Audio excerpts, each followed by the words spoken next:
Hello, my name is Chris Hine and I work at Valet in Sudbury. We're here today to talk to you about young worker safety awareness. I've worked at Valet just over 21 years, so I've been there a pretty long time. I've got probably about 25 years of health and safety knowledge behind me, and I'm hoping to share it with you. There are all kinds of hazards that I would see when I was a young worker, things like slips and falls, working with machinery, working underground, and with extreme heat.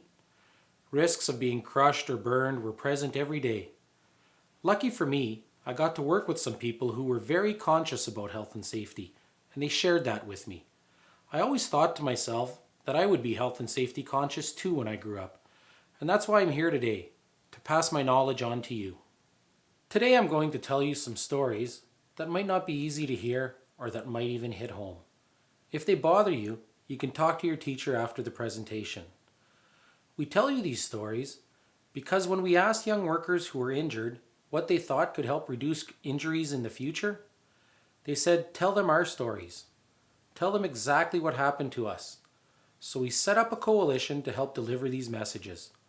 The coalition includes 4 school boards in Sudbury, the union at INCO, which I'm part of, United Steelworkers Local 6500, and some other organizations as well. Today we're going to cover a number of topics. Things like the history of health and safety and the role of unions, the Occupational Health and Safety Act, young workers, hazardous materials, the methods of controlling hazards, the rights of workers, the duties and responsibilities of employers, supervisors, and workers, and what to do when an injury happens. We'll get into the details of each of these topics later in the presentation. Now is a good time to take out your questionnaire so that you can fill it out as I talk. Let's look at the history of health and safety in Ontario. There are all kinds of acts and regulations that address specific places of work or types of work. These laws were created when workers stood up and pushed the government to make changes to improve their lives at work. We're not going to get into the details of all of these, and I think your teacher has already given you a handout of what's here. So I'm just going to touch on 1 or 2 of them. The Ontario Factories Act created inspectors who were like police officers for factory working conditions. It also set the minimum age that girls and boys could work at.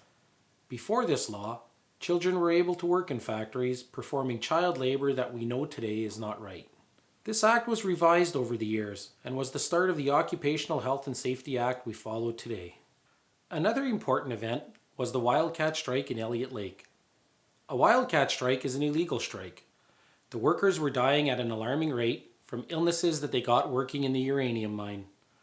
Not only were they dying frequently, but also at a very young age, as young as 30 and 40. They were exposed to cancerous materials like aluminum dust and radiation. This picture shows a lung that we call black lung. It's from a worker who was exposed to cancerous materials. The government commissioned James Ham to investigate the high death rate. His findings, called the Ham Report, prompted the creation of the Occupational Health and Safety Act. Other laws that have come out recently are things like Smoke Free Ontario and the Workplace Violence and Harassment Acts. We'll talk more about them later. There are a number of reasons that unions were created. Often in the past there were inequalities in pay or the way workers were treated. For example, women used to be paid much less for the same work. Unions fought to change this and created equal pay for equal work. Some of the major accomplishments unions have made are equality in the workplace for women and the abolishment of child labor. You can see the kids in this picture can't be much older than 9 or 10, and they don't even have any shoes on their feet. Now we have minimum age policies and PPE requirements. Unions have also helped reduce workplace injuries and diseases by fighting for health and safety laws and holding employers responsible for unsafe work environments. Today, unions continue to improve health and safety conditions for workers by lobbying and protesting the government to improve health and safety laws. This is a picture of the Occupational Health and Safety Act. You might have heard it referred to as the Green Book. It's kind of like a rule book for the workplace. We already mentioned about how it developed in response to the need to improve health and safety in the workplace. Now we're going to talk about this act for a few more slides. Things like the laws that it contains and how these laws apply to you. The purpose of this act is to protect workers everywhere in Ontario, even young workers. One of the main features of the act is the Internal Responsibility System, or IRS. The IRS means that everyone in the workplace is responsible and accountable for health and safety at work. This system works best when there is an unbroken chain from the head of the company to you, the worker. Another feature of the act is workplace harassment policies. These policies were made because workers were really being harassed at work, and sometimes to the point where a worker was seriously injured or even murdered, because nothing was done to protect them. Basically, harassment is defined as any comment or conduct in the workplace that is not welcome. Harassment includes things like unwanted comments, racist or sexist jokes, pictures or posters, bullying or intimidation, physical contact of any kind, or remarks about a person's appearance or personal life, and so on. This definition covers a whole range of things, but basically, it means that no one can be made to feel so uncomfortable at work that they want or need to leave. Another feature of the Act is WHMIS, or the Workplace Hazardous Information System. We'll talk about that a bit later. There are other laws that help protect workers, like the Canadian Human Rights Act and the Ontario Human Rights Code. The Employment Standards Act is another big one. It sets the standards for salaries, like what amount you earn and when you get paid overtime, the maximum hours you can work in a day and a week, and what days are statutory holidays and if you get those days off or not. There's also the Workplace Safety and Insurance Act, which covers you if you are injured on the job and can't work. Then there are employer and harassment policies for each individual workplace. So there are lots of laws that are in place to protect you at work. It's your responsibility to know these laws and follow them. Even with all of these laws in place to protect you, there are still lots of dangers to look out for, depending on where you work. Accidents can happen at any time. That's why they're called accidents. Sometimes it's the small things around you that can hurt us. It doesn't have to be a big rock falling on you.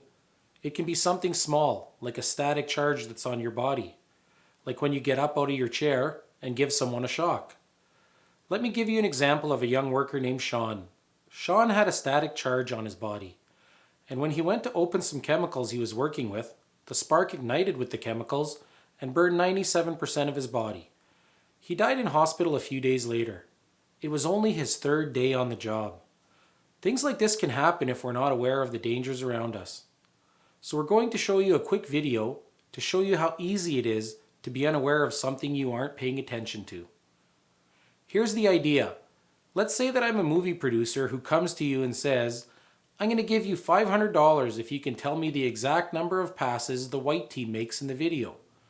Don't bother with the black team. Just count the number of passes that the white team makes, okay? Let's play the video.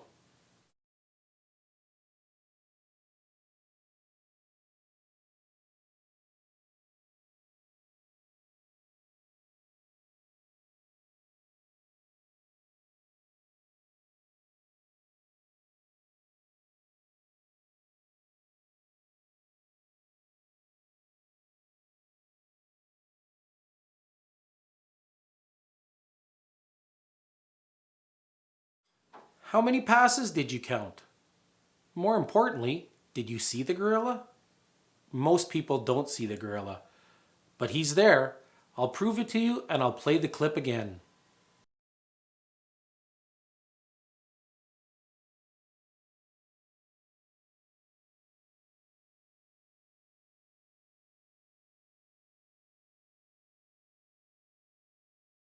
The gorilla walks right across the screen, stops in the middle, beats his chest, and then keeps going. The gorilla for Sean was that little spark. You guys didn't see the gorilla, and Sean didn't see the spark because you were doing exactly what the boss told you to. I asked you to look for something, and you went and did it. But you didn't see the gorilla that could have ripped your head off. I had no intention of hurting you. I thought you knew there was a gorilla there.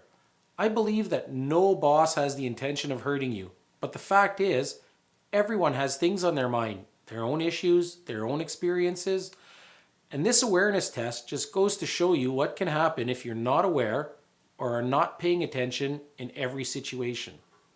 So, who is a young worker? A young worker is anyone under the age of 24. Some people are surprised about that age and say, "Hey, you're 24? You're not young anymore. You're an adult." Truth is, lots of people do different jobs until they settle into their careers. This is pretty common of young workers.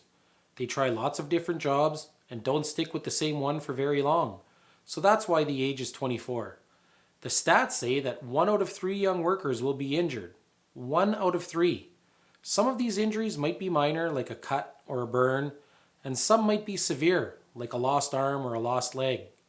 Fact is, you or one of the 2 people sitting beside you is likely to be injured at work. Let's look at the story of Chad Lamond. He worked at a mine in Levack, not far from where I'm from. His parents said he'd always wanted to be a miner when he grew up, just like his dad and grandfather. When he got into his late teens, early 20s, he got a job at a mining company. He hadn't been working there very long. I don't know exactly how long, but what happened to him is he fell over 240 meters down a mine shaft and died. Chad's story is even more tragic because he had just married the love of his life from high school and was expecting a baby. The point of this story is accidents do happen, even close to home, just like Chad's story. And the fact is, young workers are injured more than any group of workers. So that's why we're giving you this presentation, to tell these stories and try to make you more aware so we can change these numbers. Let's look at some numbers to give you an idea of the injuries young workers get. Within a 5-year period, from 2005 to 2009, 36 workers under the age of 25 died in Ontario alone. So every year, about 7 young workers in Ontario die. During the same time frame, over 200,000 young workers filed injury claims. That's 40,000 reported injuries every year for that age group. And this is only the province of Ontario, where you guys live and work. The industries with the most lost time claims are services and manufacturing. These are the places where most young workers get their first jobs. Places like coffee shops and restaurants and retail stores. Not mining or firefighting jobs that we might think are more dangerous. The most common types of injuries reported are sprains and strains, cuts and bruises. So maybe not the most severe injuries, but still something to consider. Young workers like you are more likely to get injured during the first few months of starting a new job. In fact, you are 4 times more likely to be injured on the job than at any other time. Kelly was 19 when she died at work. She had been working at a convenience store for only a few months. One night, while she was locking up, someone tried to rob the store. She ended up being murdered. You may think jobs in manufacturing, construction, and transportation are most dangerous, but truth is, it's the service sector. Jobs like teacher's assistants, retail workers, and fast food workers, where you are more likely to be injured. Most young workers, like you, will work in the service industry for one of their first jobs. The most common types of injuries are concussions, burns, sprains, and strains, cuts, and punctures, so on. Sometimes these injuries are minor. Sometimes they're very serious. So what are hazards? We already mentioned that hazards can be in any workplace, that they can be pretty obvious like a big falling rock, or really small like the static spark on Sean. So here's some more information about hazards. Hazards are anything that can hurt you or make you ill. Most times, we probably think of chemicals, but hazards also include biological, ergonomic, physical, and psychosocial. We'll go through each type of hazard one at a time. Biological hazards are living things or substances that can enter your body. Things like blood, viruses, bacteria, animal feces, insect bites, and so on. The types of work where you might find these hazards are hospitals, daycares, nursing homes, working with animals, or people, or outdoors. Chemical hazards are solids, liquids, or gases that can enter your body. Things like paints, solvents, cleaners, acids, gases, stuff like that. This is where WHMIS really comes in to help protect you. The types of work where you might find these hazards are in shops, automotive repair places, pools, where painting is done, places like that. Ergonomic hazards occur when we overwork our body by doing things like frequent or awkward movements, having poor posture, or using too much force, things like that. The types of work where you might find these hazards are pretty much anywhere. Places like typing or cashier work, where you move heavy objects, anywhere that you spend a lot of time sitting or standing, or any time you use improper body movements. Physical hazards can harm the body and cause injury or death. Things like standing on a vibrating floor can damage your joints and ligaments over time. Extreme noise and temperature can have physical effects as well. The types of work where you might find these hazards are pretty much anywhere too. Since anything can hurt you if it's not used properly or maintained well. Places where you work with tools or where the floor could be slippery or uneven. Places where there are lots of loud noises or extreme temperatures. Psychosocial hazards can lead to other illnesses or diseases. Things like a lack of job control or work overload can cause stress, and this stress can lead to other illnesses. The types of work where you might find these hazards are again almost anywhere. Retail stores and restaurants where there are rushes of customers, or construction sites where there are tight deadlines or the pressure for perfection. The trick is, the more that you are aware of the hazards that are around you, the more you will be able to protect yourself from them. Lucky's Fix-It Shop. Let's practice how to identify hazards with Lucky's Fix-It Shop. It's a cartoon of a workshop where there's lots of hazards going on. Let's see how many we can find. Well, the guy in the bottom right corner using the welder has glasses on, but he should be wearing a welder's helmet. If you're going to control the hazard at the worker, you have to use the most effective PPE. He could go blind pretty quick wearing only safety glasses. There's also a cable in the bottom right corner that's sparking. Maybe someone needed to work on something far away, so he has the cable stretched out and it gets stripped somehow. The dangerous spark could be avoided by having the welding unit as close as possible to what you're working on.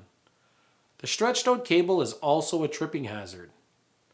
The guy cleaning up the waste in the back, he's wearing his PPE, but he's not protecting anyone else from the fumes, and he hasn't roped the area off or anything to prevent anyone from slipping on the spill. There are all kinds of hazards in this shop. I was able to find about 20 of them in this cartoon. And all could be fixed by paying attention to your surroundings and using safe work practices.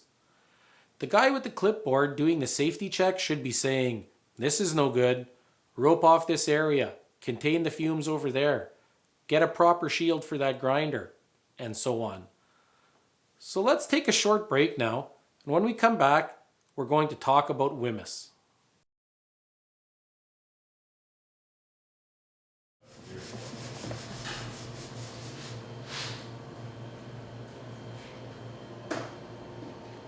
A commercial kitchen is a busy place with lots going on.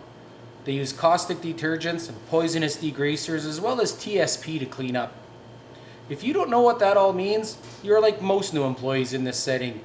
However, WHMIS will show you how to identify these items, to know the hazards they present, and how you should handle them. Let's take a closer look at this.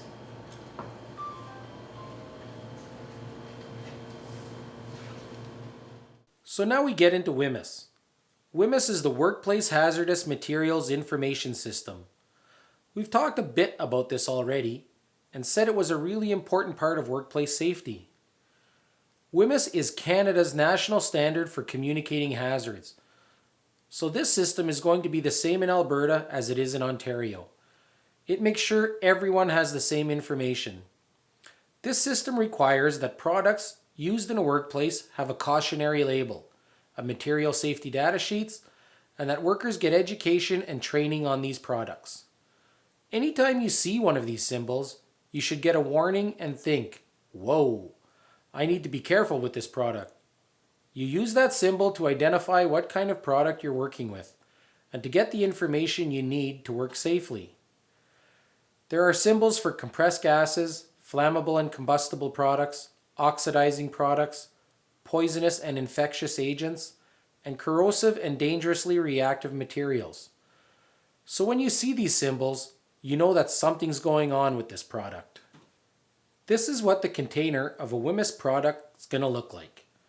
It's going to have a hatch border, and it needs to be in contrasting color from the container, usually black or red. It's also going to have a supplier label in English and French, so anyone in Canada can understand it. And it must provide information about that product with an MSDS or material safety data sheet, so you know what to do with it in an emergency and how to store it and how to use it.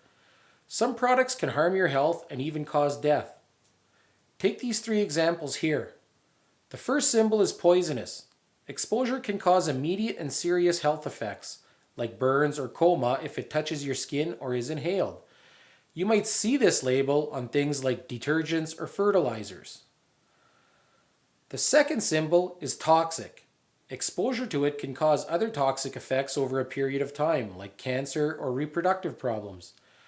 You might see these symbols on things like paints or products that contain lead. The third symbol is reactive. These materials may have unexpected reactions. They can react with heat or light, kind of like what happened with Sean. You might see these symbols on things like chlorine or organic peroxides. If the product is extremely reactive or toxic, you want to know what to do with it before an emergency. If you get acid on you, you need to know if you should put water on it or not. Some acids you can put water on, some acids react more if you put water on them. When you have the acid on you, this is not the time to find out. And it might not be you who has the accident with it. It might be a buddy who has acid on them. It's just as important that you know what to do with that, so you can react the right way. Wemyss will give you the information you need to do this safely and effectively. This picture shows 3 ways that hazards can be controlled. In this picture, a dip tank is sitting inside of a factory or shop and is leaking fumes out into the air. Let's say that you're getting headaches during the day. There are different ways we can control that hazard. As a supervisor, I can come to you and say, "Oh, you're getting headaches? Here's a respirator to wear." That's going to protect you.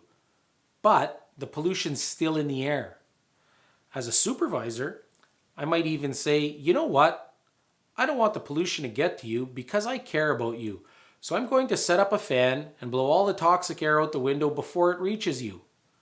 But now I'm sending it to someone else working outside or parked in their car waiting. Now they're breathing in the fumes and getting headaches. The hazard is still there. The best way to deal with the hazard is to deal with the dip tank itself. Put a fume hood over it or close off the area from the rest of the shop and vent the fumes through the roof. Sometimes you might not have the option of controlling the hazard at the source. Your best option then is to give the workers some PPE or use those fans to stop the hazard from getting to other workers along the path. The best way to control a hazard is always at its source. Here's a cartoon of a fast food restaurant as another example of ways to control hazards. Lots of young workers will get a first job working in a restaurant. This worker is deep frying some fries or chicken nuggets or something like that. If she takes the food right out of the freezer and puts it into the frying basket, chances are bits of ice and chunks of breading will fall on the floor and make it slippery. So the biggest hazard here is slippery floors. So Jen's going to control this hazard right at its source. She's going to shake the basket out over a bowl to make sure that the food and ice don't fall on the ground.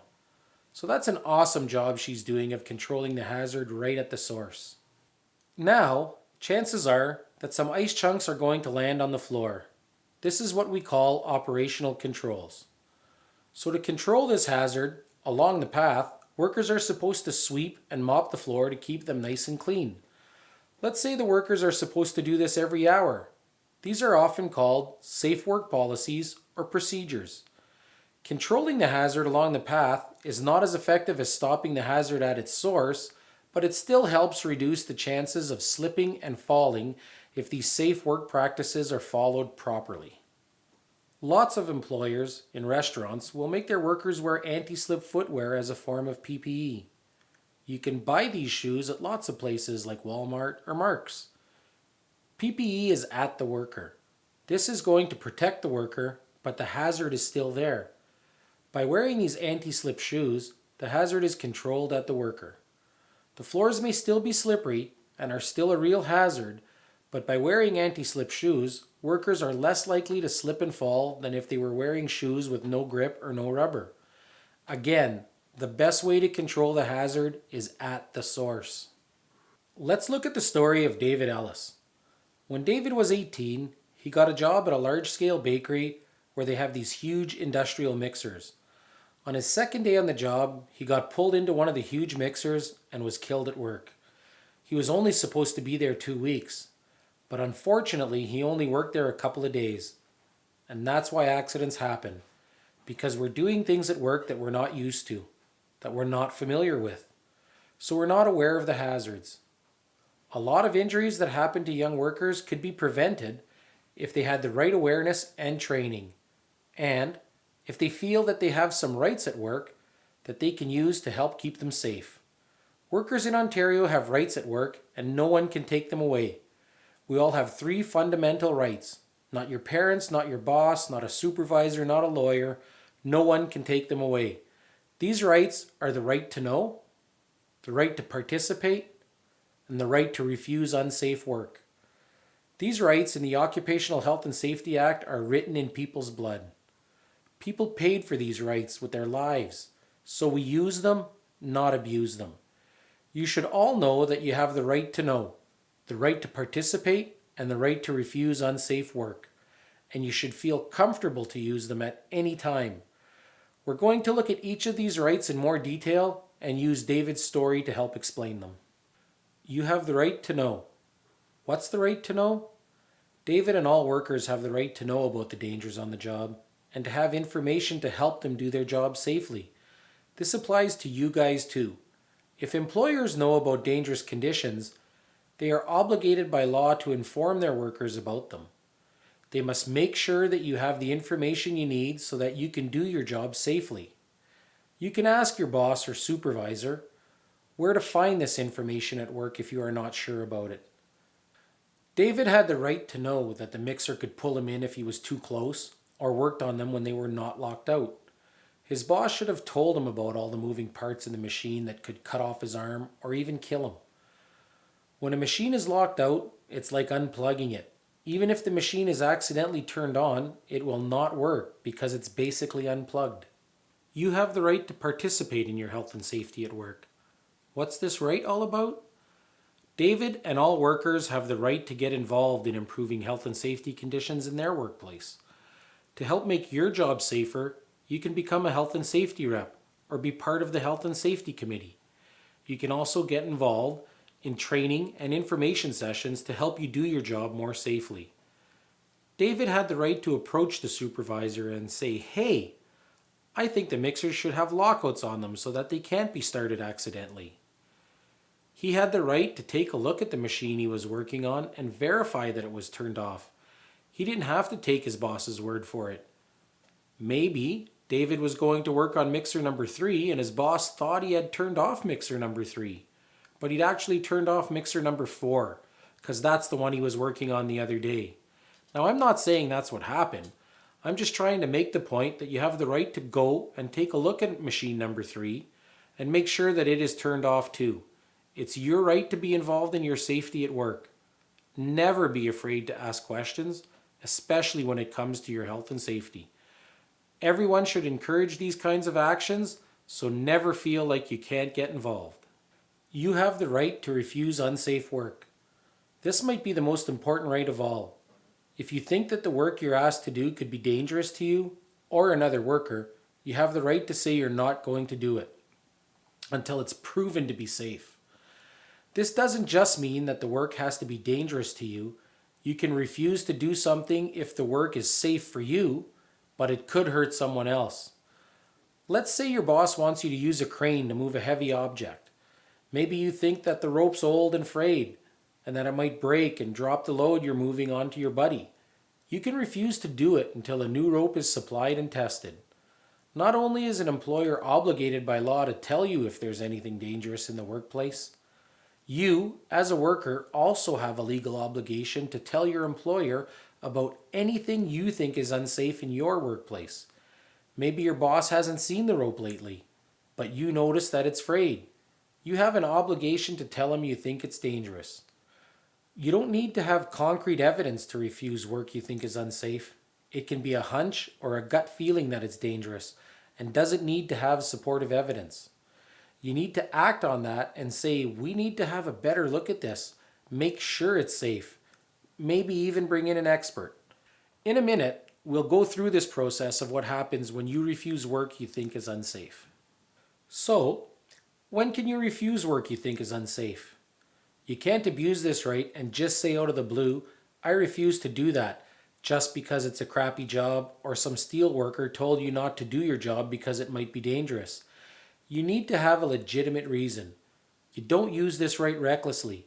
You have the right to refuse work if you think any of the following is true. Any machine, equipment, or tool you're using or are told to use is likely to endanger you or another worker. This could be as simple as a power tool you're told to use and the cord keeps sparking on it. It could be a lift you're told to use and the strap is fraying on it.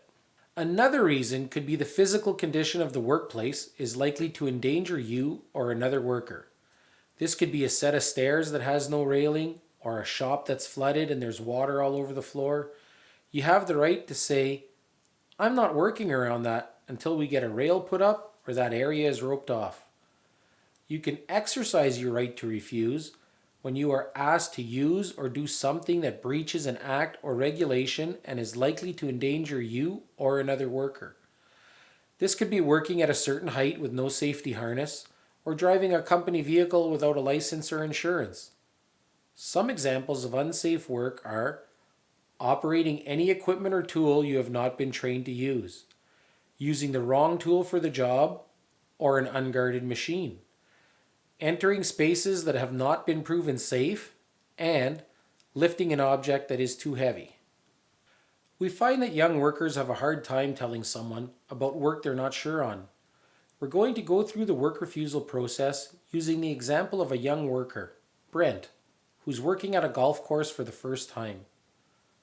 The first right that all workers have is the right to be informed about any dangers on the job. As a new worker, Brent is told to apply pesticides to the greens. After spraying the pesticides for a while, he finds that he's coughing a lot. He's not sure that the chemicals are safe to breathe in and thinks a respirator could make his job safer. He mentions this to his supervisor, but his concerns are ignored. So workers have the right to know about any hazards they may be exposed to. This means they have the right to be trained and to have information on equipment, machinery, working conditions, and hazardous substances. The next right all workers have is the right to participate. He's kind of already exercised this right by suggesting that he use a respirator when he sprays the greens. He knows he can refuse to use the pesticide based on his hunch that it's bad for him, but it's his first job and he doesn't want to lose it. So he writes down the information from the label on the container to check it on the internet later. This way, he has more information to bring to his health and safety committee if he has to. Workers have the right to be part of the process by identifying and resolving workplace health and safety concerns. This can be expressed through worker membership on health and safety committees or health and safety reps. Workers have the right to refuse work they believe is dangerous to them or another worker. A couple of days later, Brent's supervisor tells him to apply the pesticides again. Brent refuses to do it until he is given proper PPE, like a respirator and a uniform. So where does Brent go from here? We'll look at this next. So what happens when you refuse unsafe work? There's a process involved that we're going to go through. You don't have to memorize the steps. We'll just show you them so you know what's involved. If you do have to refuse unsafe work at your job, your health and safety rep will go through it with you. So don't memorize this. You refuse work you believe endangers your health and safety. No, I won't apply the pesticides until I get clear information about them. So you tell your supervisor or employer that you refuse the work, and a worker rep is called in. Then all three of you, the employer or supervisor, the worker rep, and you, the worker, investigate the issue together. If all three of you can agree that the work is likely to endanger you, then the employer corrects the situation and you return to work. If instead the issue is investigated and the employer or supervisor and the worker rep don't find that the work is likely to endanger you, you still have a choice. You can agree that there's no danger and return to work, or you can disagree and an MOL inspector is called. If the MOL inspector is called, they will investigate the issue with you. The worker, the supervisor or employer, and the worker rep. The MOL inspector will write a decision about whether the work is dangerous or not. If the work is likely to endanger, then corrective action is ordered. If the work is not likely to endanger, then you return to work. This process may seem complicated, but something like 98%, of all work refusals are solved within the first step of this process. Usually, everyone comes to a solution so the worker returns to work. It's pretty rare for an MOL inspector to be called in. So let's take another short break, and when we come back, we'll play the duty game. We've been talking about workers, employers, and supervisors having duties at work. What we're going to do is get you guys into groups, and each group will get a set of cards with a duty written on them. You can work together and see if you can figure out who's responsible for each duty.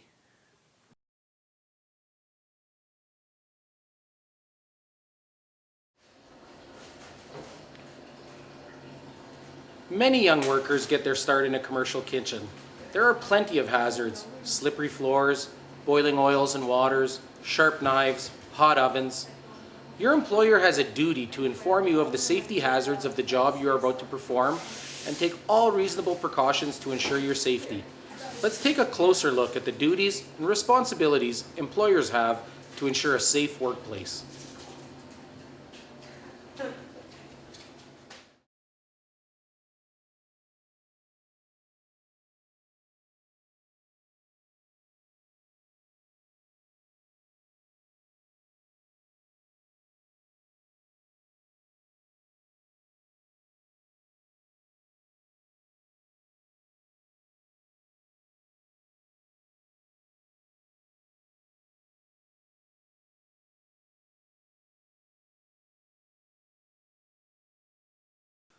According to the Occupational Health and Safety Act, employers have a number of legal obligations. Here are some of their workplace duties. They have to provide and maintain in good condition any equipment, materials, and protective devices, and ensure they are used according to regulation. They have to instruct, inform, and supervise workers to protect their health and safety. They have to appoint competent persons as supervisors, so they have to make sure they employ supervisors who are good at their jobs, not just people who get along with everyone. They have to inform workers of any hazards in the workplace and train the worker to use any equipment, tools, or materials, etc. They must not employ workers who are underage or permit underage persons to be near the workplace. They must take every precaution reasonable in the circumstances to protect the worker. They must post a copy of the Occupational Health and Safety Act and any explanatory materials outlining the rights, responsibilities, and duties of workers in the workplace. So this is the employer or the owner of the company. According to the Occupational Health and Safety Act, supervisors have a number of legal obligations. Here are some of their workplace duties. They have to ensure that workers use the equipment and PPE required by the employer, and that they work in compliance with the Occupational Health and Safety Act and regulations. They can't just tell you to do something like wear your PPE at work. They have to verify you're using it by seeing you wear it. They have to provide the worker with written instructions as prescribed. In some places, there are instructions that need to be followed to make sure that jobs are done properly or safely, and supervisors have to supply these. They have to advise workers of any actual or potential danger to the worker's safety, and they have to take every precaution reasonable in the circumstances to protect the worker. That's what the supervisor has to do. According to the Occupational Health and Safety Act, workers have a number of legal obligations. Here are some of their workplace duties. They have to use or wear any equipment, protective devices, or clothing required. If you work at a grocery store and are supposed to wear a reflective vest when you go to get the carts, you have to wear that vest and not just your hockey jacket. They have to report any hazard, missing equipment, or defective equipment, or contravention of the act to the employer or supervisor. They must not remove or make ineffective any protective device required by the employer or by regulation. Maybe there's a guard on a table saw and it sticks all the time. You can't just say, this sticks all the time, and really slows down the work, and then take it off. They must not engage in any prank, contest, or unnecessary running or rough conduct. You can see that the internal responsibility system is present in the sense that duties of employers, supervisors, and workers all tie into one another and complement one another to make everyone accountable and responsible for workplace health and safety. According to the Occupational Health and Safety Act, the Joint Health and Safety Committee has the power to do the following: identify workplace hazards, obtain information from the employer and the WSIB, which is the Workplace Safety and Insurance Board, make recommendations to the employer, be consulted about workplace testing, investigate workplace refusals and serious injuries.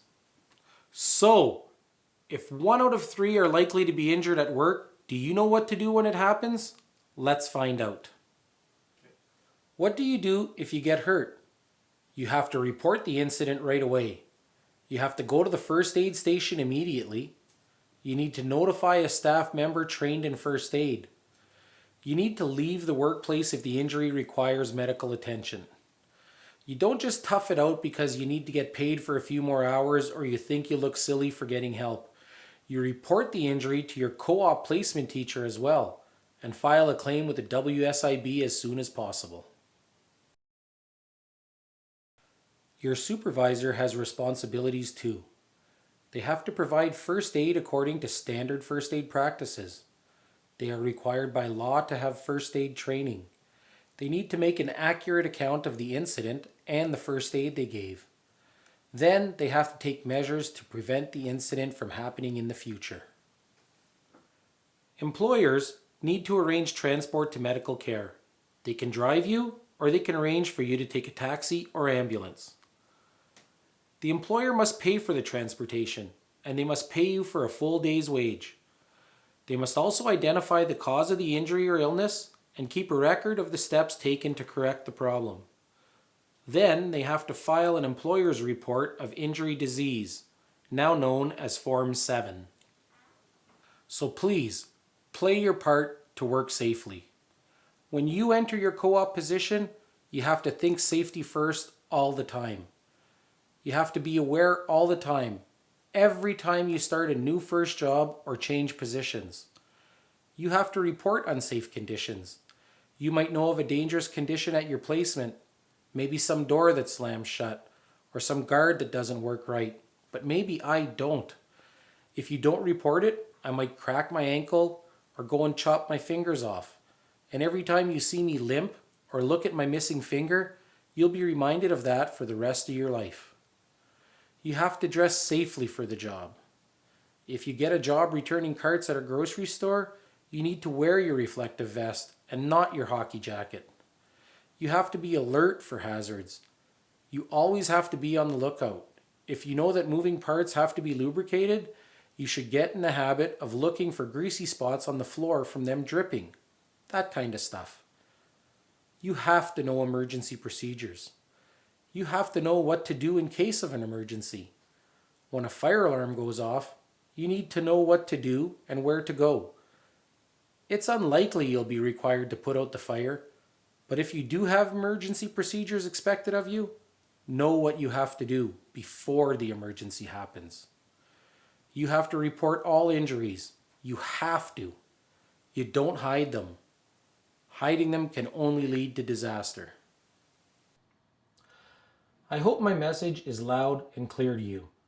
Your health and your safety is the first priority in your working career. You have seen that everyone plays a vital role in young worker safety: employers, supervisors, unions, government regulations. But at the end of the day, it is you, the worker, and your decision to be aware of your surroundings, your decision to know and apply the tools we have shown you, and your decision to be a safe and responsible worker that will grant you a long and prosperous career. I'm Chris Hine. Be a role model for others, and please work safely.